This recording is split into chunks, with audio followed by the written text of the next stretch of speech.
क्या शैतान दिल की बातें जान लेता है? यह अक़ीदा रखना कैसा है?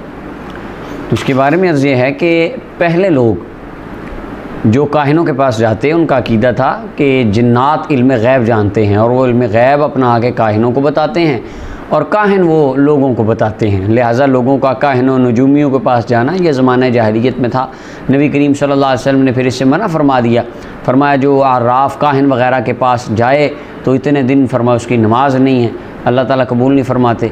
तो ये इससे मना किया गया है। और जो इल्म गैब जहाँ तक जिन्नों का ताल्लुक़ है, हाफ़िज़ इब्न कसीर लिखते हैं तफ़सीर इब्न कसीर में कि हज़रत सैयदना सुलेमान अलैहिस्सलाम आप जब बैतुल मुक़द्दस तमीर फरमा रहे थे, बनवा रहे थे जिन्नात से, तो सुलेमान अलैहिस्सलाम ने दुआ की कि अल्लाह मेरी विसाल को जिन्नों से छुपा के रखना।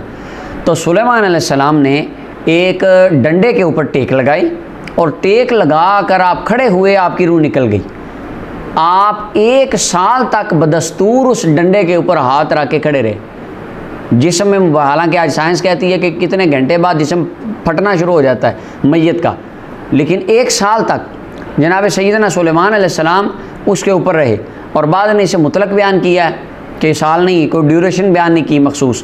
कीड़े या ये जिसे हम कहते हैं छोटे छोटे कीड़े लकड़ी खाने वाले, ये उस लकड़ी को खा गए। लकड़ी खाने के बाद वो लकड़ी टूट गई, असा टूटा तो सुलेमान अलैहिस्सलाम का वजूद मुबारक ज़मीन पे आ गया। उस वक़्त सारे जिन्नात को पता चला कि सुलेमान अलैहिस्सलाम तो फौत हो चुके हैं। तो यानी फिर अल्लाह ताला ने कुरान करीम की आयत नाज़िल फरमाई, सूरह सबा की आयत नंबर 14 में फरमाया फलम्मा क़ज़यना अलैहिल मौत मा दल्लहुम अला मौति इल्ला दाबतुल अर्दि ताकुलु मिन साता फलम्मा खर्रा तबय्यनतिल जिन्नु अल्लौ कानू यअलमूनल गैब मा लबिसु फिल अज़ाबिल मुहीन। फिर ये बात वाज़ेह हो गई कि जिन्नात गैब का इल्म नहीं जानते।